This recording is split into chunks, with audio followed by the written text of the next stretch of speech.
আলহামদুলিল্লাহি রাব্বিল আলামিন ওয়াসসালাতু ওয়াসসালামু আলা সাইয়্যিদিল মুরসালিন আম্মা বা'দু ফাউযু বিল্লাহি মিনাশ শাইতানির রাজীম বিসমিল্লাহির রহমানির রহিম আসসালাতু ওয়াসসালামু আলাইকা ইয়া রাসূলুল্লাহ ওয়া আলা আলিকা ওয়া আসহাবিকা ইয়া হাবিবাল্লাহ আসসালাতু ওয়াসসালামু আলাইকা ইয়া নবিয়াল্লাহ ওয়া আলা আলিকা ওয়া আসহাবিকা ইয়া নূরাল্লাহ। মাদানী চ্যানেলের দর্শক শ্রোতা, আবারও উপস্থিত হয়েছি মাদানী চ্যানেলের ধারাবাহিক অনুষ্ঠান মৃত্যুর অনুশোচনা নিয়ে। যে যেখান থেকে আমাদের অনুষ্ঠান দেখছেন, দূরে কিংবা কাছে, সকল দর্শককে জানাই আন্তরিক মোবারকবাদ। আজকের এই অনুষ্ঠানেও একটি চমৎকার বিষয় নিয়েছি আলোচনা করার জন্য, যা আমরা জানার পরেও দুনিয়াতে সেটার উপর আমল না করার কারণে হয়তো বা কিয়ামতের ময়দানে আমাদের আফসোস আর অনুশোচনা করতে হতে পারে। এজন্য দুনিয়াতে যদি আমরা সতর্কতার সাথে চলি এবং সাবধানের সাথে চলি, হয়তোবা এই অনুশোচনাটা আমাদেরকে কিয়ামতের ময়দানে করতে হবে না। কি বিষয় নিয়েছি শুনবো, এর আগে আমরা দুরূদ শরীফের ফজিলত শ্রবণ করিনি। নবী রাহমাত শাফিয়ে উম্মাত সাল্লাল্লাহু তাআলা আলাইহি ওয়াসাল্লামের উপর দুরূদ শরীফ পাঠ করার অসংখ্য ফজিলত আর বরকতের কথা আমরা কিতাবের মধ্যে অধ্যয়ন করি বা অনুষ্ঠানের শুরুতেই আমরা মোবাল্লিগ থেকে শুনি। আমিরুল মুমিনিন হযরত সাইয়েদনা আবু বকর সিদ্দিক রাদিয়াল্লাহু তাআলা আনহু থেকে বর্ণিত, নবী করিম সাল্লাল্লাহু তাআলা আলাইহি ওয়াসাল্লাম এর উপর দুরূদ শরীফ পাঠ করা গুনাহকে এত শীঘ্রই মিটিয়ে দেয়, পানি ও আগুনকে তত দ্রুত নিভিয়ে দিতে পারে না। আর নবী করিম সাল্লাল্লাহু আলাইহি সাল্লামের উপর সালাম প্রেরণ করা গর্দানগুলো অর্থাৎ গোলামদেরকে আজাদ করার চেয়েও উত্তম। সাল্লু আলাল হাবিব সাল্লাল্লাহু তাআলা আলা মুহাম্মদ সাল্লাল্লাহু তাআলা আলাইহি ওয়াসাল্লাম। আজকে দর্শক শ্রোতা, হারাম উপার্জনকারীর ব্যাপারে আলোচনা করব। হারাম উপার্জনকারীরা কাল কিয়ামতের ময়দানে আফসোস আর অনুশোচনা করবে, কেননা হারাম বক্ষণকারীর ইবাদত তো কবুল হবে না। ইবাদত কবুল হওয়ার প্রথম শর্ত হলো হালাল উপার্জন। এই হালালের ব্যাপারে আল্লাহ তাবারক ওয়া তাআলা কোরআনে পাকের মধ্যে কি ইরশাদ করেছেন, আসুন আমরা আগে কোরআনে পাক থেকে আল্লাহ তাবারক ওয়া তাআলার ইরশাদে কারিমা শ্রবণ করি। আল্লাহ তাআলা কোরআনে পাকের মধ্যে ইরশাদ করেন, সূরা বাকারা আয়াত নম্বর 168। আল্লাহ বলেন, হে মানব জাতি, পৃথিবীর বস্তুসমূহের মধ্য থেকে যা কিছু হালাল ও পবিত্র তা বক্ষণ করো এবং শয়তানের পাদঙ্ক অনুসরণ করো না, নিশ্চয়ই সে তোমাদের প্রকাশ্য শত্রু। এখানে আল্লাহ তাবারক ওয়া তাআলা হালাল বস্তুর কথা বলেছেন, হালাল খাওয়ার কথা বলেছেন। আল্লাহ তাবারক ওয়া তাআলা ইরশাদ করেন, তাওরাত অবতীর্ণ হওয়ার পূর্বে বনি ইসরাইলের জন্য সমস্ত খাদ্যদ্রব্যই হালাল ছিল, সেসব বস্তু ছাড়া যা ইয়াকুব আলাইহিস সালাতু ওয়াস সালাম নিজের জন্য হারাম করে নিয়েছিলেন। বলে দিন, তাওরাত নিয়ে আসো এবং তা পাঠ করো যদি তোমরা সত্যবাদী হও। এখানেও আল্লাহ তাবারক ওয়া তাআলা হালাল খাদ্যের কথা ইরশাদ করেছেন। এরপরে সূরা নিসা আয়াত নাম্বার 160 মধ্যে আল্লাহ তাবারক ওয়া তাআলা ইরশাদ করেন, বস্তুত ইহুদিরা সীমা লঙ্ঘনের কারণেই আমি তাদের জন্য অনেক পবিত্র বস্তু হারাম করেছি, যা পূর্বে তাদের জন্য হালাল করা হয়েছিল, আর এ কারণে যে তারা মানুষকে আল্লাহর পথে অধিক পরিমাণে বাধা দিত। এখানেও আল্লাহ তাবারক ওয়া তাআলা হালালের কথা উল্লেখ করেছেন, কিছু ঘটনাকে কেন্দ্র করে এই আয়াতে কারিমা নাজিল হয়েছে। এরপরে আল্লাহ তাবারক ওয়া তাআলা সূরা মায়েদার 1 নম্বর আয়াতের মধ্যে ইরশাদ করেন, হে ঈমানদারগণ, নিজেদের অঙ্গীকার পূর্ণ করো, তোমাদের জন্য চতুষ্পদ জন্তু অর্থাৎ গবাদি পশু হালাল করা হয়েছে, সেসব প্রাণী ব্যতীত যা তোমাদের জন্য পরবর্তীতে বর্ণিত হবে, তবে ইহরাম অবস্থায় শিকার করাকে হালাল মনে করো না, নিশ্চয়ই আল্লাহ যা চান তা নির্দেশ করেন। এখানেও আল্লাহ তাবারক ওয়া তাআলা হালালের ব্যাপারে চমৎকার আয়াতে কারিমে ইরশাদ করেছেন। কোরআনে পাকে বিভিন্ন জায়গায় আল্লাহ তাআলা হালাল বস্তু খাবারের ব্যাপারে, হালাল খানার ব্যাপারে, হালাল উপার্জনের ব্যাপারে আল্লাহ ইরশাদ করছেন। এরপরে সূরা মায়েদার 4 নম্বর আয়াতের মধ্যে আল্লাহ ইরশাদ করেন, লোকেরা আপনাকে জিজ্ঞাসা করে তাদের জন্য কি কি বস্তু হালাল করা হয়েছে, তাদেরকে বলে দিন, তোমাদের জন্য পবিত্র বস্তুসমূহ হালাল করা হয়েছে, আর যেসব শিকারী প্রাণী তোমরা শিকারে প্রেরণের জন্য পোষ মানিয়েছ, তোমরা সেগুলোকে শিকারের পদ্ধতি শিক্ষাদান করো যা আল্লাহ তোমাদেরকে শিক্ষা দিয়েছেন। সুতরাং যেসব শিকারী হত্যা করে রেখে দেয়, তোমরা তা থেকে খাও এবং শিকারে প্রেরণের সময় এ শিকারী প্রাণীর উপর আল্লাহর নাম উচ্চারণ করো আর আল্লাহকে ভয় করতে থাকো, নিশ্চয়ই আল্লাহ দ্রুত হিসাব গ্রহণকারী। এখানেও আল্লাহ তাবারক ওয়া তাআলা হালাল বস্তুর কথা শুরুতেই ইরশাদ করেছেন। আরও বিভিন্ন আয়াতে পাকের মধ্যে, যেমন সূরা মায়েদার 87 নম্বর আয়াতের মধ্যে আল্লাহ তাআলা ইরশাদ করেন, হে ঈমানদারগণ, তোমাদের জন্য যেসব পবিত্র বস্তু হালাল করা হয়েছে সেগুলো তোমাদের জন্য হারাম সাব্যস্ত করো না এবং সীমা লঙ্ঘনও করো না, নিশ্চয়ই আল্লাহ সীমা লঙ্ঘনকারীকে পছন্দ করেন না। এরপরে সূরা মায়েদার 88 নম্বর আয়াতে পাকের মধ্যে আল্লাহ তাবারক ওয়া তাআলা ইরশাদ করেন, আর আল্লাহ তোমাদেরকে যে হালাল রিজিক দান করেছেন তা থেকে আহার করো এবং আল্লাহকে ভয় করতে থাকো যার প্রতি তোমরা বিশ্বাস রাখো। চমৎকার চমৎকার আয়াতে পাকের মধ্যে আল্লাহ তাবারক ওয়া তাআলা হালালের ব্যাপারে ইরশাদ করেছেন, এত ফজিলত রয়েছে হালালের ব্যাপারে। তো যারা এই হালালকে ছেড়ে দিয়ে হারাম উপার্জনকে গ্রহণ করে নিবে তাদের জন্য ভয়ঙ্কর শাস্তির কথাও কিন্তু কোরআনে পাকের মধ্যে ইরশাদ হয়েছে। 12তম পারায় আল্লাহ তাআলা ইরশাদ করেন, কানজুল ঈমান থেকে অনুবাদ, আর পৃথিবীতে বিচরণকারী এমন কিছু নেই যার রিজিক আল্লাহর অনুগ্রহের জিম্মায় নয়। প্রখ্যাত মুফাসসির হাকিমুল উম্মাত হযরত মুফতি আহমদ ইয়ার খান রাহমাতুল্লাহি তাআলা আলাইহি নুরুল ইরফানে বলেন, পৃথিবীতে বিচরণকারীদের কথা এই কারণেই বলা হয়েছে যে আমরা যেগুলোকে দেখি, চিনি, জানি, না হয় জিন ইত্যাদিরকেও মহান রব তাআলা রিজিক দিয়ে থাকেন। তার রিজিক দানের গুণটি কেবল জীব জগতের জন্য সীমিত নয়। হালাল উপার্জনের ব্যাপারে নবী করিম সাল্লাল্লাহু আলাইহি সাল্লামের কয়েকটি বাণী মোবারক আমরা শ্রবণ করি। তিরমিজি শরীফের মধ্যে ইরশাদ হয়েছে, সবচেয়ে পবিত্র আহার তা যা তুমি নিজের উপার্জন হতে আহার করো। আরেকটি হাদিসে পাকের মধ্যে হুজুর সাল্লাল্লাহু আলাইহি সাল্লাম ইরশাদ করেন, নিঃসন্দেহে আল্লাহ তাআলা পেশাজীবী মুসলমানদের ভালোবাসেন।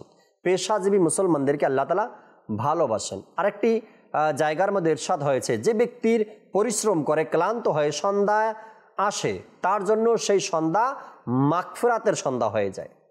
আরেক জায়গার মধ্যে বর্ণিত রয়েছে, পবিত্র রিজিক উপার্জনকারীর জন্য জান্নাত রয়েছে। এবং আরেক জায়গাতে হুজুর সাল্লাল্লাহু আলাইহি সাল্লাম ইরশাদ করেছেন, এমন কিছু গুনাহ রয়েছে যেগুলোর কাফফারা নামাজও হতে পারে না, রোজাও হতে পারে না, হজও হতে পারে না, উমরাও হতে পারে না। সেগুলোর কাফফারা হলো সেই পরিশান্ত অবস্থা যা মানুষের হালাল রুজির সন্ধানে পৌঁছে থাকে। আল্লাহু আকবার। আমাদের সর্বদা হালাল রুজি উপার্জন করা, খাওয়া এবং খাওয়ানো উচিত। হালাল লোকমার কথা কি বলবো, যেমন দাওয়াত ইসলামীর প্রকাশনা প্রতিষ্ঠান মাকতাবুল মদিনা থেকে 1548 পৃষ্ঠা সম্মিলিত কিতাব ফয়জানে সুন্নাতের প্রথম খণ্ডের 179 নম্বর পৃষ্ঠার মধ্যে হযরত সাইয়েদনা ইমাম মুহাম্মদ গাজ্জালী রাহমাতুল্লাহি তাআলা আলাইহি এর বাণী নকল করেন, মুসলমান যখন হালাল খাবারের প্রথম লোকমা খায় তার পূর্ববর্তী গুনাহ ক্ষমা করে দেয়া হয়। আর যে ব্যক্তি হালাল উপার্জনের জন্য অপমানজনক স্থানে যায় তার গুনাহ গাছের পাতার মতো ঝরে যায়। হারাম রুজি সম্পর্কিত আল্লাহ নবী সাল্লাল্লাহু আলাইহি সাল্লামের 4টি ভয়ঙ্কর হাদিসে পাকও আমরা শ্রবণ করি। নাম্বার 1, এক ব্যক্তি দীর্ঘ সফর করে, যার চুল এলোমেলো এবং শরীর ধুলিময়, তার অবস্থা এমন যে দোয়া করো তা কবুল করা হবে। সে আসমানের দিকে হাত উঠিয়ে ইয়া রব ইয়া রব বলে দোয়া করতে লাগলো, কিন্তু অবস্থা এরকমের যে তার খাবার হারামের, পান হারামের, পোশাক হারামের এবং তার খোরাক হারামের, অতঃপর তার দোয়া কিভাবে কবুল হবে? অর্থাৎ যদি দোয়া কবুল হওয়ার আকাঙ্ক্ষা রাখে তবে হালাল রুজি উপার্জন অবলম্বন করো। নাম্বার 2, বুখারী শরীফের হাদিসে মোবারকা, লোকদের মধ্যে একটা সময় এমন আসবে মানুষ এই কথার পরোয়াই করবে না এই বস্তুটি কোথা থেকে অর্জন করেছো, হালাল থেকে না হারাম থেকে। তেমনই হচ্ছে আমাদের সমাজে এখন। মুসনাদে ইমাম আহমদ বিন হাম্বল 2য় খণ্ডের মধ্যে রয়েছে, যে বান্দা হারাম সম্পদ উপার্জন করে যদি সে সাদকা করে তবে কবুল হবে না, আর যদি ব্যয় করে তবে তাতে তার জন্য বরকত থাকবে না, আর যদি রেখে মারা যায় তবে তা জাহান নামে যাওয়ার সম্বল হবে। আল্লাহ তাআলা নেকি দ্বারা মন্দকে মিটিয়ে দেন, নিঃসন্দেহে অপবিত্রকে অপবিত্র মিটাতে পারে না। নাম্বার 4, ইবনে মাজাহ শরীফের হাদিসে মোবারকা এটি, যে ত্রুটিপূর্ণ বস্তু বিক্রি করলো আর ওই ত্রুটি প্রকাশ করেনি সে সর্বদা আল্লাহ তাআলার অসন্তুষ্টির মধ্যে থাকে, বা ইরশাদ করেন সর্বদা ফেরেশতা তার উপর অভিশাপ দিতে থাকে। আল্লাহ আল্লাহ। হারামের ক্ষতি সমূহ দেখেন, হারামের কতটা ক্ষতি রয়েছে যা নবী পাক সাল্লাল্লাহু আলাইহি সাল্লামের এই বাণী সমূহ থেকে আমরা জানতে পারলাম। মুকাশাফাতুল কুলুবের 10 নম্বর পৃষ্ঠার মধ্যে রয়েছে, মানুষের পেটে যখন হারাম লোকমা পড়ে তখন আসমান ও জমিনের সকল ফেরেশতা তার উপর লানত দিতে থাকবে যতক্ষণ পর্যন্ত তার পেটে থাকবে। আর যদি এই অবস্থায় অর্থাৎ পেটে হারাম লোকমা থাকা অবস্থায় ইন্তেকাল করে মারা যায় তবে সে জাহান্নামে প্রবেশ করবে। আল্লাহ আল্লাহ আল্লাহ। মাদানী চ্যানেলের দর্শক শ্রোতা, একবার চিন্তা করি যে এই হারাম আমাকে কোথায় নিয়ে যায়, এই হারাম আমাকে কি দিয়েছে। হারামের নেই আরাম, এই কথাটা তো আমরা শুনেছি এতক্ষণ পর্যন্ত কোরআনে পাকের আয়াতে কারিমা আর হাদিসে মোবারকার মাধ্যমে হালালের উপকারিতা এবং হারামের অপকারিতা, এই দুটি বিষয় আমরা শুনলাম। হারামের নেই আরাম, হয়তোবা আপনিই মানুষকে বোঝান যে ভাই দেখো এত উপার্জন, হারামের উপার্জন দিয়ে কি হবে, আজকে দুনিয়াতেই তার শান্তি নেই, আখেরাতে শান্তি কোত্থেকে আসবে। আর হারাম এমন একটা বিষয়, যদি পেটে থাকে আর ওই অবস্থায় মারা যায় তো বলা হয়েছে জাহান্নামে প্রবেশ করবে, তার জন্য জান্নাত নেই। যেমন আল্লাহ তাবারক ওয়া তাআলা কোরআনে পাকের মধ্যে হারামের ব্যাপারে বলেন, ওই সব মুশরিকদেরকে বলে দিন তোমরা তোমাদের সেসব সাক্ষী উপস্থিত করো যারা এই বিষয়ের সাক্ষ্য দেবে যে আল্লাহ এটি হারাম করেছেন। অতঃপর যদি তারা মিথ্যা সাক্ষ্য দিয়েই দেয় তবে তাদের সাক্ষ্য গ্রহণ করো না। এরপরে আল্লাহ তাবারক ওয়া তাআলা অন্য জায়গাতে ইরশাদ করেন, বলে দিন এসো আমি তোমাদের সেসব বিষয় পাঠ করে শোনাই যা তোমাদের প্রতিপালক তোমাদের জন্য হারাম করেছেন। এরপর আল্লাহ তাআলা কোরআনে পাকের মধ্যে অন্য এক জায়গাতে ইরশাদ করেছেন, বলে দিন কে হারাম করেছে আল্লাহ প্রদত্ত এমন সৌন্দর্য শোভনীয় বস্তু যা তিনি তার বান্দাদের জন্য সৃষ্টি করেছেন। এরপর আল্লাহ তাআলা কোরআনে পাকের মধ্যে আরেক জায়গাতে বলেন, বলে দিন আপনার প্রতিপালক তো হারাম করেছেন কেবলমাত্র অশ্লীল বিষয়, এখানেও হারামের কথা উল্লেখ করা হয়েছে। আরেক জায়গাতে আল্লাহ তাআলা সূরা আরাফের 50 নম্বর আয়াতের মধ্যে আল্লাহ ইরশাদ করেন, আর দোজখের অধিবাসীরা জান্নাতের অধিবাসীদেরকে ডেকে বলবে আমাদেরকে অনুগ্রহ করো, জান্নাতের কিছু পানি প্রদান করো, অথবা তা থেকে যা রিজিক হিসেবে আল্লাহ তোমাদেরকে প্রদান করেছে। তারা বলবে নিশ্চয়ই আল্লাহ এ দুটি নিয়ামত কাফেরদের জন্য হারাম করে দিয়েছেন। আমাদের ভয় করা উচিত আল্লাহ তাআলার এই হুকুম হাকামকে, যেন আমরা হারাম থেকে নিজেকে বাঁচাতে পারি। আল্লাহ তাআলা কোরআনে পাকের মধ্যে আরেক জায়গায় ইরশাদ করেন, সম্মানিত মাসগুলোকে স্থগিত করা ও পিছিয়ে দেওয়া কেবল কুফরি বৃদ্ধিকরণ, যা দ্বারা কাফেরদেরকে বিপদগামী করা হয়, যারা এক বছর একে হালাল সাব্যস্ত করে এবং অন্য বছর হারাম সাব্যস্ত করে। আল্লাহ তাআলা কোরআনে পাকের মধ্যে আরেক জায়গায় ইরশাদ করেন, আর মুশরিকরা বলে যদি আল্লাহ চাইতেন তবে আমরা তাকে ব্যতীত কোনো কিছুর উপাসনা করতাম না, আর না আমাদের পূর্বপুরুষরা, না আমরা সে সত্তা এর নির্দেশন ব্যতীত কোনো কিছু হারাম করতাম। আল্লাহ তাআলা কোরআনে পাকের সূরা নাহাল আয়াত নাম্বার 115 মধ্যে ইরশাদ করেন, তিনি তোমাদের জন্য হারাম করেছেন কেবল মৃত প্রাণীর রক্ত, শূকরের মাংস, জবে করার সময় যার উপর আল্লাহ ব্যতীত অন্য কারো নাম উচ্চারণ করা হয়।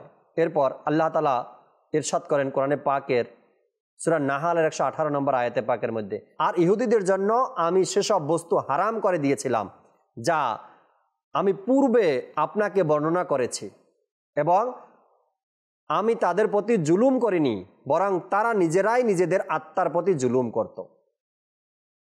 আল্লাহ আল্লাহ আল্লাহ আল্লাহ। এভাবে করে আল্লাহ তাবারক ওয়া তাআলা বিভিন্ন জায়গায় হারামের ব্যাপারে সতর্কতা অবলম্বন করেছেন নিজ বান্দাকে, যেন আমরা সতর্কতার সাথে আপনার হালাল উপার্জন করি, হারাম থেকে নিজেকে বাঁচাই।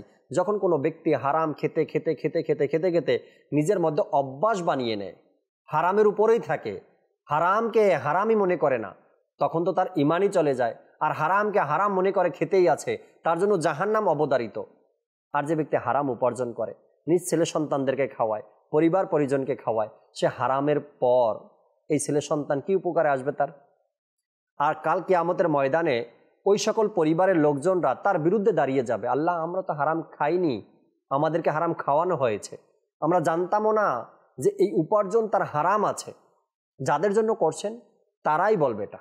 তো আমাদের উচিত হলো হারাম থেকে বাঁচা এবং হালালের পথ অবলম্বন করা।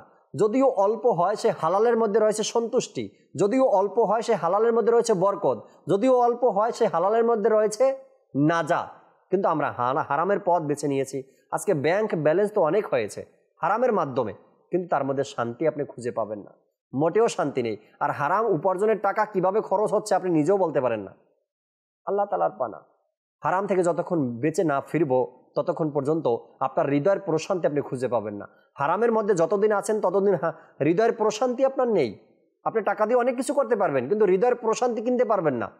কাল কিয়ামতের ময়দানে আপনার পাশের একজন মানুষ গরিব, অসহায়, সকালে আনতো, দুপুর খেতে পারতো না, দুপুরে আনতো, রাত খেতে পারতো না, এভাবে করে দিন অতিবাহিত করত। তাকে দেখে আপনি মাঝে মধ্যে রাগও হতো যে কি করলো জীবনে, কিছুই করতে পারলো না, গরিবই রয়ে গেল। কাল কিয়ামতের ময়দানে সেই গরিব লোকটা, অসহায় ব্যক্তি যে দিন আনতো, দিন খেত, সেই ব্যক্তিটার ব্যাপারে কাল কিয়ামতের ময়দানে ঘোষণা হয়ে যাবে জান্নাতে পাঠিয়ে দাও। সে কষ্ট করেছে, দিনের পর দিন না খেয়ে থাকতো, একবেলা খেত তো আর একবেলা খেতে পারতো না, তারপর হারামের দিকে হাত বাড়ায়নি, হারাম লোকমা খায়নি, আল্লাহ তাআলার ভয়ে আজ তার ব্যাপারে ঘোষণা জান্নাতে দিয়ে দাও। আপনার চোখের সামনে সে জান্নাতে চলে যাবে, আর আপনি লক্ষ টাকা দৈনিক ইনকাম করতেন হারাম পন্থায়, আপনাকে দাঁড় করিয়ে রাখবে। যতক্ষণ পর্যন্ত এর হিসাব দেওয়া না হবে ততক্ষণ পর্যন্ত তোমাকে ছাড়া হবে না। আপনি দাঁড়িয়ে দাঁড়িয়ে আফসোস করবেন, দুনিয়াতে যদি মাত্র 60 বছর 70 বছরের জিন্দেগি একটু কষ্টই না হয় করতাম, একটু পরিশ্রম করে খেতাম, হারামের দিকে না যেতাম, হালালের দিকে তাকিয়ে থাকতাম, যখন পেতাম তখন খেতাম, তবে হয়তোবা এই ব্যক্তির মতো আমল নামা হাতে দেওয়ার সাথে সাথে জান্নাতের ঘোষণা হয়ে যেত আমারও। আজ আমার এই 60-70 বছরের জিন্দেগি, লক্ষ কোটি টাকার হিসাব, দুনিয়ায় তো রেখে আসছি, সন্তান ভোগ করছে, কিন্তু তার শাস্তি আমি কবরে পাচ্ছি। অনুশোচনার আফসোস ছাড়া কোনো উপায় থাকবে না। যাদের মধ্যে হারাম উপার্জনের এক অভ্যাস চলে আসে, সে কখনো হারাম ছাড়তে পারে না। কেননা হারাম ছেড়ে দিলে তাকে সত্য কথা বলতে হবে, হারাম ছেড়ে দিলে তাকে হকের পথে থাকতে হবে, হারাম ছেড়ে দিলে তাকে বিভিন্ন ধরনের কথাও শুনতে হয় নাকি, মানুষ বলে এগুলো। তো হারাম উপার্জন করা শুরুই করিয়েন না। যখন শুরু করবেন তখন দেখবেন আপনি আর বাঁচতে পারতেছেন না। কিন্তু হালাল যে আছে, আজকে আপনারা নিজেরাই উদাহরণ দেন যে একজন ইমাম সাহেব মানুষ বেচারা কয় টাকা স্যালারি পায়, তা দিয়ে তো ভালো কিভাবে চলে? কেননা হালালের মধ্যে বরকত আছে। আল্লাহই তো কোরআনে পাকের মধ্যে বলেছেন, আল্লাহ তাআলা বরকত রেখেছেন হালালের মধ্যে। তো সেই হালাল আপনি উপার্জন করে দেখেন, বেশি দরকার নেই, এত এত টাকার দরকার নেই, আপনার অল্প ইনকাম কিন্তু হালাল, তার মধ্যে বরকত রয়েছে।